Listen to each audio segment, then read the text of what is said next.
I'm joined by Vanity from Cloud9 after a really close loss to Fnatic in the first round of groups, the first day of Champions too. I just came off an interview with Zeppa where I was talking to him about some of kind of how the team was preparing and how they viewed LAN and that kind of thing, especially because it's Leaf and Zeppa's first event. And I heard from you at the press conference too. You said that you don't believe that there's any real difference when it comes to LAN if it's like this and there's no crowd happening here. And I know for a fact, though, Vanity, that all of the narrative online around fans and stuff like that will be about online versus LAN because you did so well at LCQ, which is an online event. And then your first performance is getting upset, and particularly about Leaf because he didn't have a very good performance in that final map. And, you know, he had some rough patches in maps 1 and 2 as well. Can you talk me through your thought process there in terms of why perhaps that isn't true, or if you agree with it in this particular instance? Like, how do you view the performance today? Like, what occurred? I mean, there's always going to be a little bit more stress in like the first match that you play at a LAN tournament, which we happened to us in version 1 also. I think we played Crazy Raccoons really close. But I don't really think we were that much more stressed than we usually are online. I think we were like really high energy, and today I think we kind of just were messing things up that we typically don't. But I think it's because it was like our first match. I think it happened in the LCQ too. Like even though I think we 2-0'd V1 pretty convincingly. Like we still like when you go so long without playing matches, you kind of get excited to play them, I guess. Right. Because the like how the tournament landscape is, I guess. But yeah, I don't know. I think I'm pretty happy with how we played today. I mean, obviously it sucks to lose, but the last time that we lost a match, it really helped us a lot, and I think it'll be the same way going forward with this match. Yeah, the bounce back at LCQ was pretty huge. You guys lost for any viewers who are watching that aren't familiar, they lost to Rise and then 3-0'd them in the final. It was a very big turnaround and a huge heater as you went forwards. What kind of things power that improvement? Like, what is it about having that slow start and things clicking? What's the solution to it? Do you just go into the next game and have confidence that things are going to be different? You don't actually have to change anything? Or are there certain things that you really want to drill down before you head into the game against Full Sense?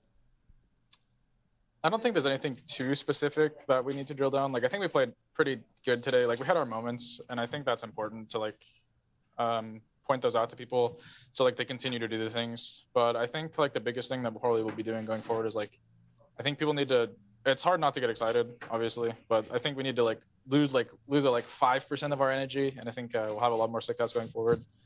At least in this tournament, I think that was, like, a little bit of, like, what happened today. Like, people were getting – too excited and like talking like more than they usually do, right. Which can cause like disruption in comms. But it was like kind of the same in our Rise match. I mean, it's like the only thing we really have to like compare it to. But I think it's just like trying to maintain our energy level at a more consistent base. Mm-hmm. I want to talk a bit about the map veto because it caught me completely off guard. It wasn't the way that I thought it was going to go. What kind of things were you prepping for coming into the game against Fnatic? When I've been watching Fnatic play, I think of Icebox and Fracture as being two maps that are probably right up at the top of their pool. What was your read on the situation, and were you happy with the maps that you ended up being able to play today? Yeah, no, for sure. I was pretty happy with the maps that we ended up being able to play today. I think we had like a... we've never practiced against teams that play Icebox the way they do, because most of the teams are still running like the double duelist, and I think it wasn't something we were used to, and I don't think they had any VODs running that comp. I could be wrong about that, but I don't remember. Maybe they had one. They might have had one, but they did a really good job at like saving their utility and like using it to retake the bomb sites or just delay the bomb, and I think it ended up winning in all the rounds. I think Icebox is one of our better maps. Then Fracture, I'm gonna be honest, I just wanted to play the map. Like, right. We knew they haven't played it. We knew in officials, we knew that, or they knew we haven't played it. So it's like, it was okay for us in practice. Like, it probably wasn't like our best map, but our Haven is also a little shaky. I think those are like our two like weakest maps at the current moment. But I mean, I don't know. It was kind of, I think the veto fight by us was fine. Right. I took the risk playing Fracture, not really hoping for anything, but like, do you value the match experience? Like, do you feel like it's I think something valuing the match. I think we learned a lot playing Fracture today, and obviously, if I'm gonna take a risk like that, it'll be in the winner bracket, like where there is another chance to like run it back. And I think that was like kind of my thought process going into it. I think us playing Fracture here is pretty good for us because going forward, we know like where we stand on the map. At least we have a way better idea than just playing practice matches on it. For sure, for sure. I want to a little bit about Split and that comeback. What was so important for you to be able to get that comeback going? I talked to Zephyr, and he was talking about momentum as well. From our point of view as well, it seemed like Leaf really came alive towards that point. He was lagging quite a lot in the first half, even though you guys did a pretty good job on split attack, 5-7s. I think we should have had like 7 or 8 rounds on the half, dude. That sucks. But I don't know. I think the game was just really. I think the game on LAN is a lot more momentum based because like the energy levels, right? Like you're like in the same room. Obviously, there's no crowd, so maybe it's different. I think I've only played in front of a crowd once, and that was like one of the craziest games I've ever played in my life, honestly, like back in CSGO. So I think the energy levels are just different. So it causes the game to be a lot more momentum based because like when you're feeling it, like you're like really, really hyped up. And I think it's really good for us, but it also can have like some downfalls, obviously, which happened today. But I think that's like the biggest taking point or point that I'll be taking away from today is like we need to try to lower our energy levels a little bit and like make them more consistent. On Fracture, you were the unfortunate recipient of a knife kill as well.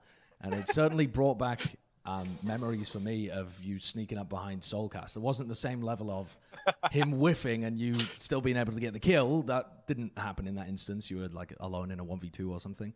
But is that the kind of thing that we should expect whenever you go up against Boaster?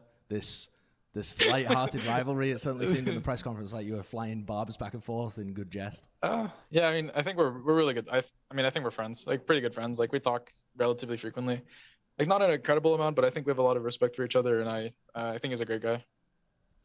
What did you make of Full Sense? They are going to be your next opponents. They lost to Vision Strikers. They kind of got destroyed by Vision Strikers, but yeah. I think in games like that, it becomes difficult to judge how good that team actually is that ended up losing.